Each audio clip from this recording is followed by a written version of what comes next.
Suara mesin balap menderu kencang. Chen Qing menginjak pedal gas sampai penuh. Sampai di garis finish pertama. Aku dan Chen Qing turun dari mobil melepas helm. Suxing turun dengan marah. Mobilmu tidak kuperlukan. Performa terlalu jelek, tidak cocok untukku. Ingat janji yang kau buat. Bawa barang rongsokanmu dan keluar dari dunia balap. Jangan pernah muncul di depanku lagi. Oke, Chen Qing, kau hebat. Kau sebaiknya berdoa bisa terus sombong seperti ini. Jangan sampai suatu hari kau jatuh. Aku pergi, udaranya tidak enak di sini. Aku mengikuti Chen Qing meninggalkan lintasan. Gimana rasanya balap tadi? Tidak muntah ketakutan kan? Cukup oke, sensasi melaju kencang di lintasan. Bisa membuatku melupakan semua hal menyedihkan. Jadi Chen Qing, apa yang membuatmu sedih? Hal seperti apa? Yang perlu dilupakan dengan kecepatan seperti pelampiasan. Lihat apa sih, sudah malam begini. Aku bermurah hati antar kau pulang. Chen Qing, terima kasih. Hari ini benar-benar terima kasih sudah membantuku. Tidak apa. Kenapa kau tiba-tiba serius begini? Lagi pula kau juga membantuku mengalahkan Suxing. Kita menang bersama, tapi aku duduk di kursi penumpang. Selain memegang sabuk pengaman, sepertinya tidak banyak membantu. Karena kau ada di sisiku, aku jadi tenang. Benarkah? Kalau begitu kau harus benar-benar berterima kasih padaku. Tahu tidak akan kurang. Mobil segera sampai di depan rumahku. Shen, sampai jumpa besok. Sampai jumpa, Chengxi. Chen Qing turun, menatapku pulang dengan penuh harap. Aku melambai padanya lalu naik ke atas. Keesokan harinya di sekolah, Chen Qing meletakkan sarapan di meja. Selamat pagi ya Chen, aku bawakan sarapan untukmu. Aku melihat Chen Qing yang antusias, sedikit bingung. Aku sudah makan, kau saja yang makan. Ini dibelikan untukmu, kau terlalu kurus. Pelajaran pagi panjang, nanti lapar baru makan. Jangan mubazir. Bel pelajaran berbunyi. Pelajaran pertama adalah fisika. Guru fisika lulusan universitas ternama. Logika mengajarnya rapat. Sedikit melamun saat kelas, tidak bisa mengikuti logikanya. Sampai Yam istirahat. Baru kusadari hari ini Pei Ruyan tidak masuk. Aku mengeluarkan ponsel dan mengiriminya pesan. Mungkin ada urusan mendesak. Pei Ruyan tidak membalas sama sekali. Sepanjang pagi Chen Qing tidur di meja. Bel istirahat siang berbunyi, bangun King Ji. Di luar sekolah baru buka restoran hotpot. Ulasannya bagus, ayo kita makan. King Ji ayo. Chen Qing mengangkat kepala dari tempat duduk. Dengan mata mengantuk, dia melihat si Lin Lin berdiri dan menarikku. Ayo lapar, kita makan bareng.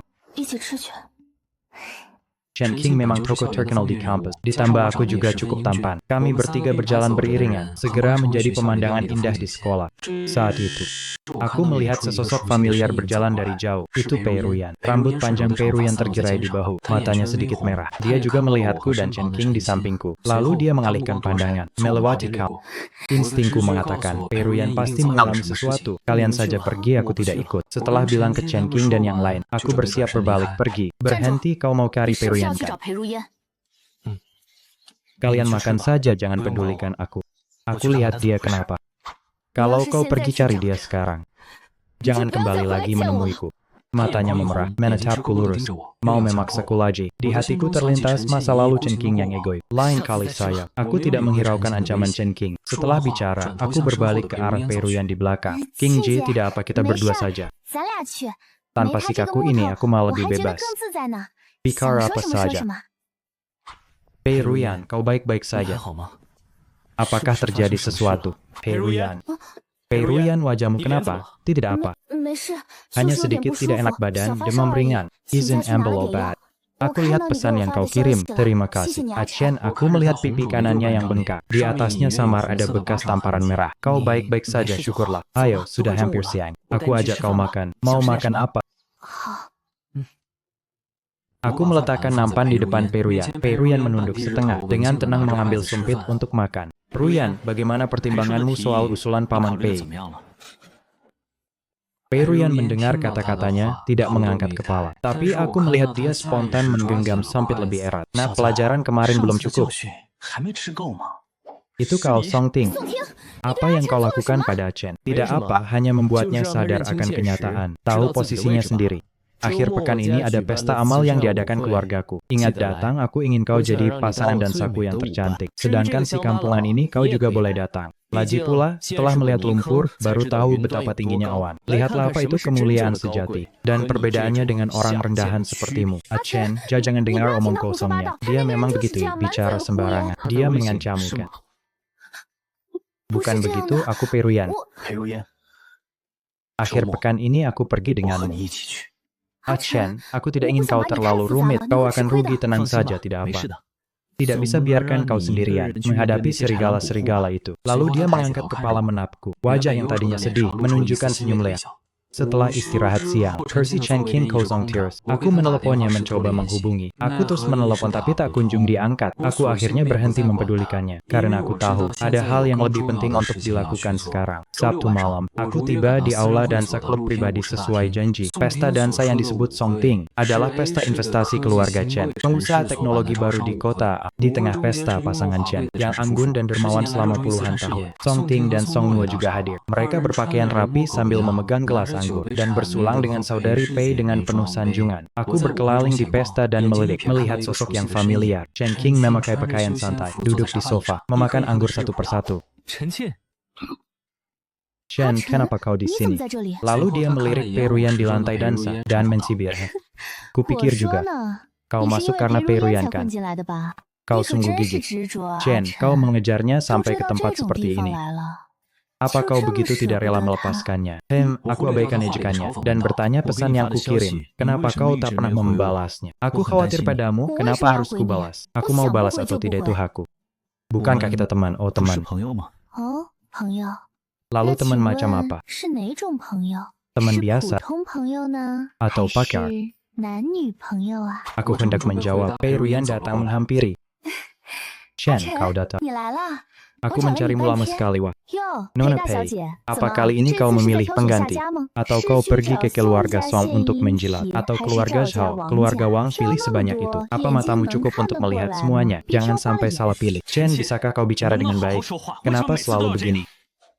Saat itu saudara Song juga datang. Song Luo mengejekku sambil berkata, Kak, dia benar-benar datang di universitas. Kau bisa melihat kami adalah kehormatanmu. Kau bukanlah orang yang bisa kami dekati. Status sah. Hanya kurir di perusahaan logistik.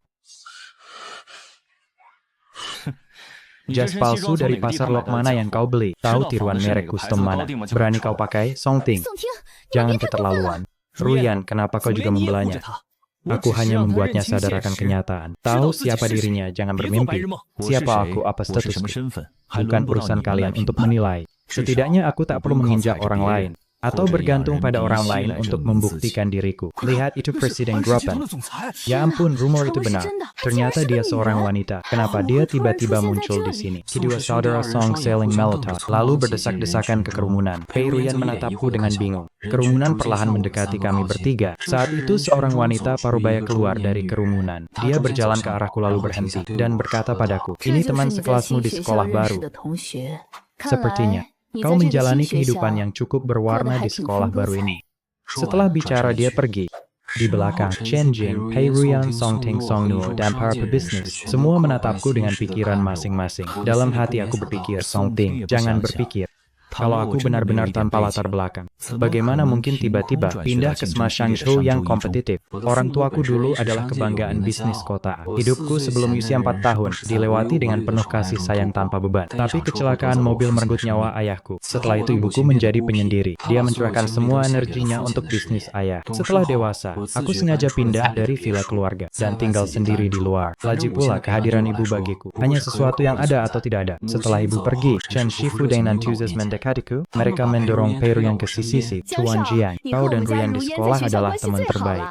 Kapan ada waktu mampirlah ke rumah. Dunia bisnis memang seperti itu. Arah angin berubah lebih cepat dari membalikan buku. Tadi mereka masih mengabaikan ejekan Songting padaku. Seiring semakin banyak orang di sekitarku, aku mencari kesempatan untuk kabur ke balkon. Kenapa kau lari, Tuan Jiang? Apa kau tidak suka merasa dihormati seperti ini? Memang tidak suka. Kalau kau, kenapa juga lari? Orang-orang di sini paling munafik. Menginjak yang rendah, bergerombol seperti tikus. Melihatnya saja menjijikan. Maaf ya Chen King. Hari itu aku tak seharusnya meninggalkanmu. Aku dan Pei Ruyu sebenarnya sudah kenal sejak kecil. Dia adalah teman yang sangat penting bagiku. Melihat kondisinya hari itu, aku tak bisa tidak peduli padanya. Oh, Gro Panjiang dan keluarga Pei. Ternyata sudah lama berkolaborasi. Mimeng Setar, kombinasi kuat. Kenapa kau tidak bisa bicara dengan baik? Harus selalu penuh sindiran. Dan saat aku kenal Ruyan, dia belum bernama keluarga Pei. Dia baru diadopsi oleh keluarga Pei setelah dewasa. Chen Jing mendengar kata-kataku. Matanya sedikit tertegun. Pei Ruyan diadopsi. Waktu lalu kau tiba-tiba memotongku, membuatku makan pot sendirian. Katakan kali ini kau mau mengganti rugi bagaimana? Aku menatap tatapan langsungnya, wajahku sedikit memerah. Kau mau apa? Hah? Makanan di pesta ini sangat tidak enak. Semua hanya pura-pura. Ayo, Tuan Jiang. Aku ajak kau makan yang benar-benar enak. Hai. Pei Ruyan masih di dalam. Kita pergi begitu saja. Tenang, sekarang seluruh dunia tahu. Pei Ruyan adalah orang yang kau lindungi, Tuan Jiang. Para penjilat yang oportunis itu. Mereka sibuk menjilatnya. Siapa yang berani menyusahkannya saat ini? Ayo pergi ke tenda barbeque malam ini. Aku dan Chen King duduk di tenda. Hai, kau kan pewaris Grupan. Putra dari wanita itu. Kenapa kau masih sendirian? Tinggal di rumah riot seperti itu. Bagaimana kau begitu yakin? Aku pewaris Grupan. Dan lagi, siapa bilang orang kaya harus tinggal di villa dan mobil mewah, hidup di bawah sorotan setiap hari? Jangan mengalihkan topik. Lalu apa hubunganmu dengan presidenan itu? Ibu anak, saudara, atau dia? Dia memang ibuku. Tapi sejak ayahku pergi, dia berubah, dia memberikan segalanya, termasuk dirinya sendiri, untuk apa yang disebut karir itu. Sampai di sini, aku menunduk sedih. Chen King sepertinya merasakan hal yang sama. Matanya merah menatapku, ingin bicara tapi ragu. Kau ingat pertemuan pertama kan di kampus. Saat kau pertama kali melihatku, aku sedang makan barbeque di jalan kuliner. Lalu kau lari dan menciumku paksa. Aku melihat telinganya memerah. Dia tersenyum licik dan imut padaku. Kita pacaran aja. Aku terdiam, tak tahu harus berkata apa. Makan malam yang baik berakhir cepat. Senin pagi, aku datang ke kelas lebih awal. Begitu masuk, aku melihat mejaku. Ada sandwich terbungkus rapi, susu botol, telur goreng semper. Aku melihat sarapan memenuhi meja. Teman-teman iri menatapku. Chen, kau datang takut kau belum sarapan. Aku beli sedikit untukmu. Lihat saja suka apa. Saat bicara Cheng Sin masuk dari pintu. Chen, aku bawa sarapan untukmu. Semua baru matang, makan selagi hangat. Dia melihat sarapan di mejaku dan tanda aksesori dibungkus. Matanya berkilat marah. Pei Ruyan, sarapanmu jangan taruh di mejaku. Taruh di sini, pember rumahmu. Aku beli sarapan untuk Chen. Dia mau makan atau tidak, itu urusannya. Kau bawa itu. Mending simpan untuk dirimu sendiri. Chen tidak mau makan makanan. Dia mau makan milikku. Benarkah, Chen? Kau benar-benar tidak mau makan yang kubuat? Ini sebenarnya aku sudah sarapan. Sangat kenyang ini semua. Kalian makan saja, jangan sia-siakan. Untung Bel masuk tepat waktu, membuatku lolos dari krisis, tapi aku lolos sementara. Tidak bisa terus menghindar. Chen, kemarin kita gagal makan hotpot. Aku sangat tidak senang. Ayo, siang ini kita harus ganti. Pei Ruyan cepat menoleh ke arahnya. Berdebat, Chen sudah janji. Makan siang bersamaku. Gua kau pergi sendiri saja. Kulihat mereka berdua saling keras kepala. Aku hanya bisa tersenyum canggung di samping. Akhirnya kami bertiga berjalan sejajar di kampus. Chen Jing di sisi kiriku, Pei Ruyan di sisi kanan. Hei, bocah ini apa-apaan? Dua cewek cantik mengelilinginya. Kenapa? Dia ganteng kan? Kepribadiannya juga baik. Kau dengar, Jiang Cheng. Sepertinya ada hubungan dengan grup Anjiang yang terkenal. Pantas, lihat dia tidak seperti orang biasa. Aura bangsawan itu bawaan sejak lahir. Di kampus, semua orang membicarakan aku. Sejak tampil di pesta dansa, suara merendahkan aku berkurang di kampus. Lebih banyak rasa penasaran dan sanjungan. Chen King melirik Pei Ruyan di sampingku. Ada lampu neon tertentu. Siang hari lebih terang dari matahari. Tidak punya perasaan situasi. Pei Ruyan melirik Chen King. Matanya penuh rasa tidak peduli. Siapa lampu neon belum tentu. Sampai di depan pintu restoran hotpot, juga tidak berani lepas. Di dalam restoran hotpot, kami bertiga duduk mengelilingi hot. Pei Ruyan dengan hati-hati menaruh daging kambing rebus di mangkukku. Chen makan lebih banyak daging, kau terlalu kurus. Apa dia tidak punya tangan atau lumpuh? Perlu kau suapi dia. Pei Ruyan tidak peduli dengan kata-kata Chen King. Tetap dengan hati-hati menyuapiku. Chen King mendecak lalu meraih tangannya. Mengambil makanan dari mangkukku yang diberi Pei Ruyan ke mangkuknya sendiri. Menantang Pei Ruyan. Terima kasih ya. Terima kasih, kebetulan aku mau coba daging ini. Apa sudah terlalu matang? Saat itu bel pintu berbunyi. Song Ting dan Song Nuo masuk ke restoran hotpot. Kak lihat Ruyanji juga ada. Kami bertiga menoleh, tepat bertatapan dengan mereka. Song Ting tersenyum mendekat, berkata pada kami, Ruyan, kebetulan kau juga makan hotpot. Jiang Chen, kau juga di sini. Sampaikan salamku pada Presiden An. Chen King menatapnya, menyindir, suruh orang pukul kau juga. Dia akan sangat senang. Apa Song Daxiao juga mau coba? Song Ting lihat tidak ada yang peduli. Tetap tersenyum dan berkata, Nona Chen suka bercanda. Kalian makan saja pelan-pelan. Aku tidak akan mengganggu. Selesai bicara, dia menarik Song Nuo pergi. Di luar pintu restoran hotpot, Song Nuo tidak puas, Kak. Kenapa kau pergi? Aku sudah lama ingin makan di sini. Susah dapat antrian, takut apa sama mereka. Makan apa tidak lihat. Mereka tidak menganggap kita sama sekali. Jiang Chen, Chen Jian, dan Pei Ruyan. Semua tunggu saja suatu hari nanti. Aku akan buat mereka bayar atas kesombongan ini. Di dalam restoran hotpot, Pei Ruyan khawatir. Chen Song Ting ini sangat pendendam. Dan karakternya berubah-ubah, balas dendam sepele. Setelah dipermalukan di pesta dansa terakhir, dia pasti tidak akan tinggal diam. Aku khawatir dia akan balas dendam padamu. Chen Qingzi menatapnya dengan aku tak acuh. Biarkan dia datang, aku ingin lihat. Apa yang bisa dilakukan keluarga Song yang kecil itu? Hanya seekor anjing yang bergantung pada keluarga Chen untuk makan. Bahkan jika dia terdesak, apa yang bisa dia lakukan? Pei Ruyan melirik Chen Qing. Kau sudah punya banyak masalah dan orang bermasalah di sekitarmu. Dia mungkin harus antre untuk menyakitimu. Chen, dengarkan aku. Sebaiknya kau pindah kembali ke tempat tantean untuk sementara, atau kembali ke villa keluargaan. Setidaknya ada pengawal dan pelayan yang menjagamu, lebih aman. Jika kau mengalami kejadian seperti di gang itu lagi, apa yang akan kau lakukan? Chen Jun berkata dengan tidak puas. Untuk apa kembali ke villa yang dingin itu? Untuk melihat ekspresi orang lain? Kalau begitu biarkan dia tinggal bersamaku saja. Tempatku luas dan keamanannya juga bagus. Omong kosong. Bahkan jika 10 orang sampah itu datang lagi, aku akan tetap menjatuhkan mereka. Pasti tidak ada yang bisa menyentuh sehelai rambutmu pun. Aku menunduk merenung. Aku tahu perkataan Chen Xin tidak tanpa alasan. Song Ting bisa menyakitiku sekali, juga bisa menyakitiku 2 atau 3 kali. Aku tidak bisa selalu bersama Chen Xin. Jalan pulang terasa berat karena kemunculan Song Ting. Chen Xin dan Pei Ruyan tidak lagi berdebat. Malam itu aku duduk di sofa merenung sejenak. Akhirnya aku menekan nomor di ponsel. Setelah beberapa nada sibuk, suara seorang wanita parubaya terdengar. Halo. Bu, ini aku Zheng Shen.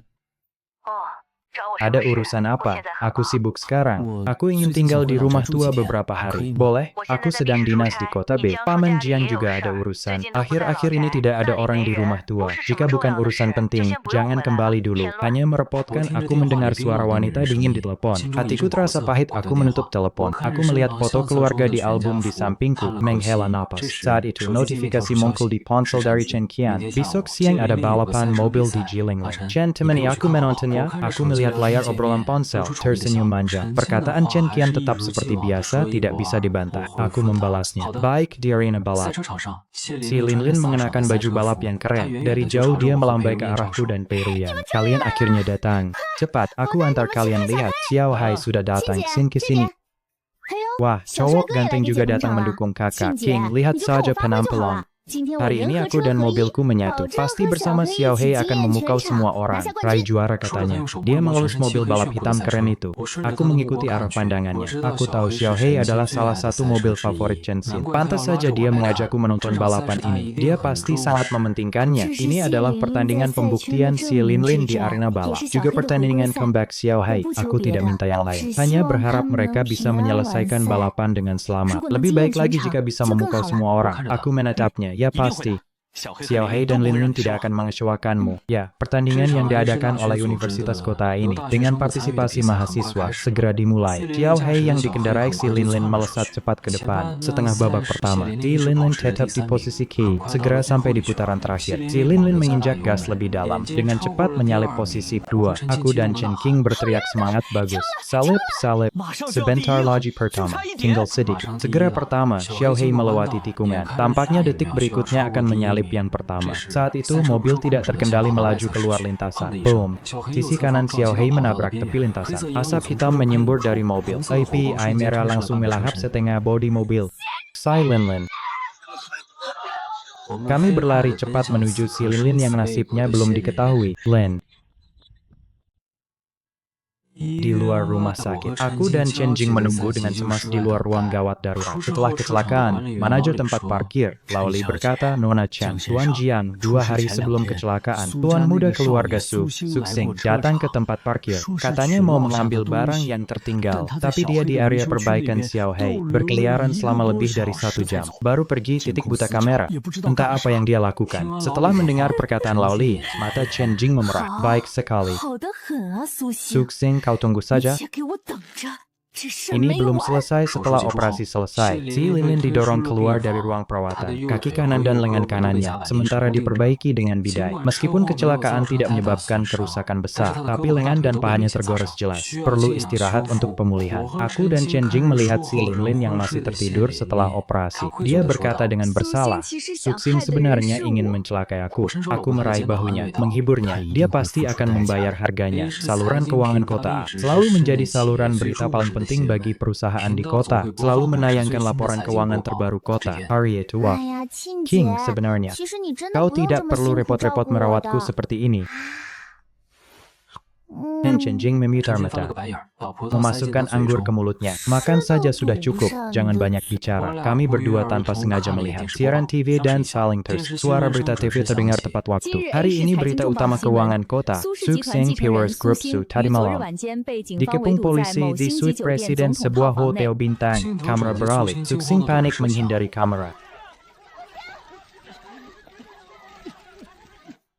Menurut penyelidikan mendalam dari pihak berwenang, grup Su dalam beberapa tahun terakhir melakukan banyak pelanggaran serius.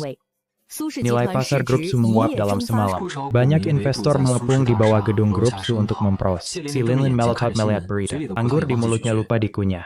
Ya ampun King, memang kau yang terbaik. Itu terlalu cepat dan kejam. Suxing bajingan itu pantas dapat. Biar dia celaka. Chen King tersenyum bangga. Lihat saja siapa kakak King ini. Berani sentuh orangku. Inilah akibatnya. Suxing melakukan banyak hal kotor. Sudah lama harus dihajar. Tapi urusan ini bisa selesai cepat. Juga berkat bukti kunci dari Grajian dan tindakan tegas. Makasih ya Chen. Gak apa. Grup Su dalam perang bisnis selalu tanpa ampun. Itu kesalahan mereka sendiri dan akal sehat tingkat atas. Aku kumpulkan bukti ilegal Su. Jing menatapku dalam-dalam. Pandangan itu ada persetujuan diam. Dia hanya mengangguk pelan dan tanda tangan di dokumen. Si Lin penasaran lihat kami. Hei kalian berdua suasananya aneh. Sampai tahap mana? Makan anggurmu saja. Saat itu HP-ku dapat telepon dari Pei Ruyan. Di belakang terdengar suara si Lin. Xinjie, aku sudah terluka. Kau masih pukul aku Hicks? Keluar dari kamar rumah sakit Hello Ruyan. Suara lembut Pei Ruyan terdengar dari telepon. Ashen, kapan kau pulang? Aku pulang besok. Ada apa? Aku ada sesuatu ingin bilang langsung.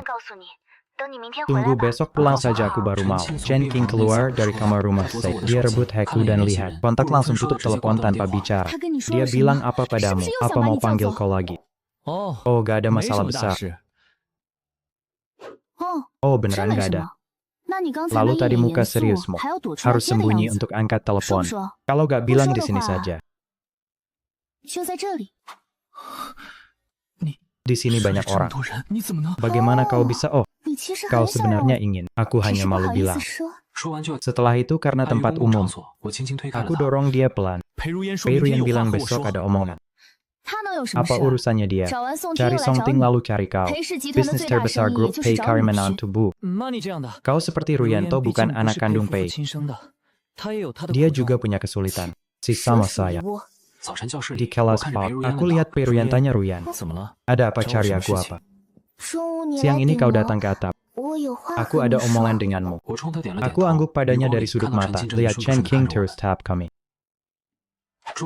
Siang di atap sekolah, Pei Ruyan berdiri di pagar. Angin buat rambut panjangnya terbang. Ruyan Chen kau datang. Dia agak malu-malu bilang, hari ini aku mau bilang sesuatu. Aku mau kau pura-pura jadi pakarku. Aku kaget lihat dia, pura-pura sejak pesta dansa. Orang tua angkatku tahu tentang kita. Mereka terus tekan aku, kau tahu. Aku bukan anak kandung mereka. Beberapa tahun ini dipaksa dekat orang seperti Songting. Aku cuma mau kau pura-pura. Biar mereka lihat aku punya pasangan. Mungkin mereka tak akan paksa lagi. Bisa sah kalau kau tak mau. Juga gak apa. Pei Ruyan menunduk kecewa. Aku lihat dia. Ingat Pei Ruyan yang halangi di depanku. Aku setuju. Tapi kita bukan pacar beneran. Kau tahu. Makasih ya Chen. Aku mengerti. Kami turun satu persatu. Chen King saat itu di lorong. Ashen kau kembali. Pei Ruyan lihat itu. Sengaja mendekat padaku. Lihat Chen King. Kalian berdua. Chen King lihat drakannya. Bingung tanya idola kampus university. Ashen sekarang pekarku.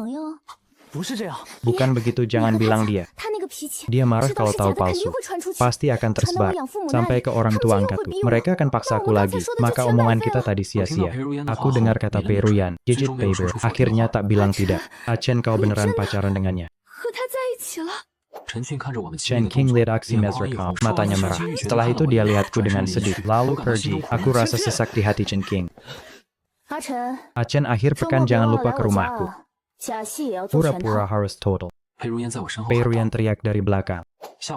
Sore pelajaran. Jensen sudah tak di kelas. Aku telepon berkali-kali tak diangkat. Pesan juga dibaca tak dibalas. Jensen halang lagi dari sampai akhir pekan. Aku dan ke rumah Peiruyan sesuai janji. Rumah Peiruyan villa pribadi. Pasangan Chen berdiri di pintu sambut aku. Tuan Jiang, kau datang. Panggil aku Jiang Chen saja. Wah, kata Ruyan kalian kenal sejak kecil. Benar-benar jodoh. Jiang Chen, aku dengar kau tak tinggal di rumah. Sendirian di luar muda punya tanggung jawab. Berita aku di luar bahkan Peiruyan tak tahu. Aku harus nilai ulang ayah Chen di depan. Ibuku sibuk kerja. Tuan Jiang, kau berbuat apa? Kakak ketiga, coba dong. Jaga batas. Tahu Ruyan, kakak ketigamu juga baik. Ibu Pei tepuk tangan Peiruyan. Dorong kue ke arahku. Chen, jangan songkan. Kau makan, Ruyan. Kau makan saja, pasti lapar.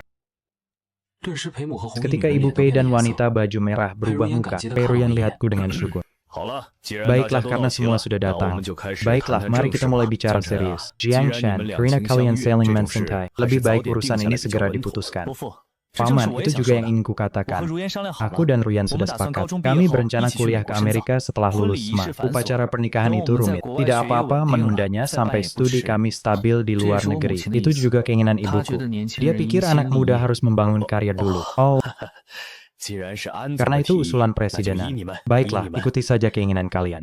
Ibu Pei dan kakak ketiga masih cemberut, tapi tidak berani bicara lagi. Peiruyan diam-diam lega. Dia melirikku dengan tatapan berterima kasih. Aku mengangguk pelan, tapi pikiranku penuh dengan Chen King yang matanya merah. Sosoknya yang pergi seperti jarum halus, menusuk dadaku hingga sesak. Kunjungan palsu ini akhirnya selesai. Begitu aku keluar dari Villa Bei, aku langsung menelepon Chen. Yang terdengar dari telepon hanyalah suara dingin. Nomor yang Anda tuju tidak dapat dihubungi. Aku menggenggam ponsel hingga buku jari memutih. Ini hari ketiga dia menghilang. Dan pertama kalinya aku merasa begitu panik. Aku terlalu mengenalnya. Dia terlihat liar dan garang, penuh duri.